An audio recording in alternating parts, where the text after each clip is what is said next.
सबसे पहले मैं तहे दिल से आप सभी का शुक्रिया अदा करना चाहता हूं कि जिस तरह से आप लोगों ने मेरे वीडियोस को लाइक किया, शेयर किया, उन पे कमेंट किए, इससे मेरी काफी ज्यादा हौसला अफजाई हुई। तो चलिए बिना टाइम गंवाए चले जाते हैं आज की स्टोरी पर, जो न केवल आपको चौंका देगा बल्कि आपके सोचने का तरीका भी बदल सकता है। भारत के मशहूर चेस ग्रैंड मास्टर विदित गुजराती को हाल ही में सोशल मीडिया एक्स पर बुरी तरह से ट्रोल किया गया। उन्होंने डॉक्टर्स डे पर एक सेल्फी डाली थी जिसमें उन्होंने अपने फैमिली को डॉक्टर्स डे की बधाई दी थी। मगर डॉक्टर्स डे के एक बधाई की वजह से कोई ट्रोल कैसे हो सकता है? क्या इस घटना के पीछे कुछ और है जो हमारे सोचने के तरीके को दिखाता है? तो सबसे पहले जानते हैं विदित गुजराती के बारे में। 24 अक्टूबर 1994 को नासिक में जन्मे विदित भारत के चौथे ऐसे चेस प्लेयर हैं जिन्होंने 2700 ELO रैंकिंग हासिल की। जनवरी 2013 में ग्रैंड मास्टर बने और चेस ओलंपियाड में 2 गोल्ड मेडल्स जीते। 2023 में उन्होंने ग्रैंड स्विस जीतकर कैंडिडेट्स टूर्नामेंट के लिए क्वालिफाई किया। विदित जितने खास हैं उनके फैमिली उतनी ही खास है। उनके पिता संतोष गुजराती एक आयुर्वेदा प्रैक्टिशनर है जो माइग्रेन का इलाज करते हैं। उनकी माँ निकिता गुजराती एक कॉस्मेटोलॉजिस्ट है। उनकी पत्नी निधि कटारिया होम्योपैथी में MD है और उनकी बहन एक फिजियोथेरेपिस्ट है। यानी उनकी फैमिली में ऑल्टरनेटिव मेडिसिन का बोलबाला है। 1 जुलाई 2024 को विदित ने एक्स पर अपने फैमिली को डॉक्टर्स डे की बधाई दी। उन्होंने एक सेल्फी डाली और बताया कि उनके फैमिली में 4 डॉक्टर्स हैं।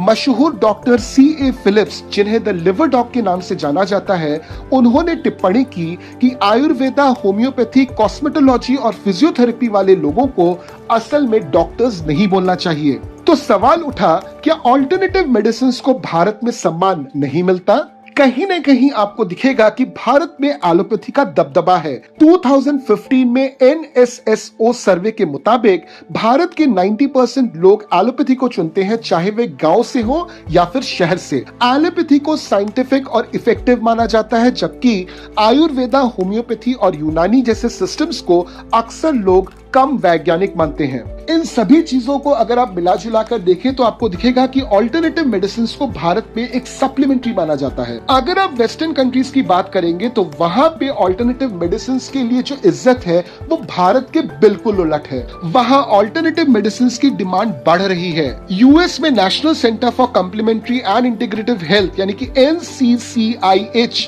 होम्योपैथी और आयुर्वेदा पर रिसर्च कर रहा है। जर्मनी और फ्रांस में ट्रेडिशनल मेडिसिन को रेगुलेट किया जाता है। WHO के मुताबिक आज भी दुनिया की 80% आबादी ट्रेडिशनल मेडिसिन पर ही भरोसा करती है। लोग एलोपैथी के साइड इफेक्ट्स और हाई प्राइस से बचने के लिए नेचुरल थेरेपीज की ओर बढ़ रहे हैं। इनफैक्ट भारत ऑल्टरनेटिव मेडिसिन का एक बहुत बड़ा एक्सपोर्टर है। ऑल्टरनेटिव मेडिसिन को लेकर भारत में एक आम सोच है कि अगर आपके पास इनफ टाइम है या फिर आपके पास पैसे कम है या फिर आपकी उम्र हो चली है तभी आप ऑल्टरनेटिव मेडिसिन करोगे, नहीं तो आप एलोपैथी के पास ही जाओगे। ये जो नेगेटिव थॉट है ऑल्टरनेटिव मेडिसिन को लेकर, इसके काफी ज्यादा नुकसान है। ऑल्टरनेटिव मेडिसिन जैसे आयुर्वेदा, यूनानी फर्स्ट ऑफ ऑल तो डायरेक्टली जुड़ते हैं हमारे सांस्कृतिक धरोहर से। इनमें साइड इफेक्ट्स बहुत कम होते हैं, जबकि एलोपैथी की दवाइयों से एंटीबायोटिक रेजिस्टेंस और दूसरी समस्याएं हो सकती हैं। एलोपैथी सिर्फ सिम्टम्स का इलाज करता है, जबकि ऑल्टरनेटिव मेडिसिन